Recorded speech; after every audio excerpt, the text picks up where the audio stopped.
এরকম কিছু দেখলাম, আপনাদের সবার কথা শুনলাম, কোনো অসুবিধা নাই। আমি খুব আত্মবিশ্বাসী হয়ে উঠলাম। বাজারে যেভাবে বরাবরের মতো করেন, এবার আরো বেশি ভালো হবে।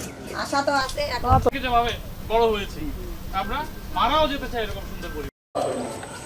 সেই চিন্তা থেকে আমি বলতে পারি, এবং আত্মবিশ্বাসের সাথে আশ্বস্ত না হবে তাদের হৃদয়টা খুলে না।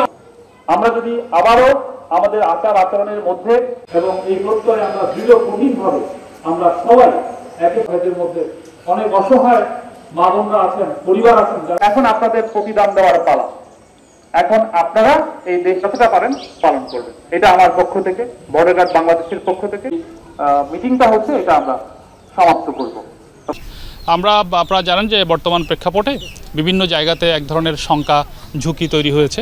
তো সেই প্রেক্ষিতে আমাদের হিন্দু অধ্যুষিত যে সমস্ত জায়গাগুলো আছে এই নওগাঁ এলাকাতে, সীমান্তবর্তী এলাকাতে, আমরা সেই সমস্ত জায়গাগুলোতে যাচ্ছি, ওনাদের সাথে আমরা কথা বলছি, যোগাযোগ করছি, ওনাদের পাশে দাঁড়াচ্ছি, ওনাদের খোঁজ খবর নিচ্ছি। আমরা গুজবের ব্যাপারে বলেছি, বিভিন্ন জায়গায় বিভিন্ন ধরনের গুজব ছড়ানো হচ্ছে, হিংসা বিদ্বেষ ছড়ানো হচ্ছে, সাম্প্রদায়িক সম্প্রীতিকে বিনষ্ট করার জন্য কিছু স্বার্থান্বেষী মহল থেকে এই গুজবগুলো উদ্দেশ্যমূলকভাবে ছড়ানো হচ্ছে, যেটা আপনারা এখানে এসেই দেখলেন যে এখানে ওনারা অত্যন্ত ভালো আছেন, নির্ভয়ে আছেন। আমরা প্রয়োজনে যা কিছু লাগবে, আমাদের যে কোনো ধরনের সহযোগিতা প্রয়োজন হয়, আমাদেরকে ডাকলেই আমাদের কাছে পাবেন। আমরা সেই আশ্বাসটুকু ওনাদের দিয়েছি।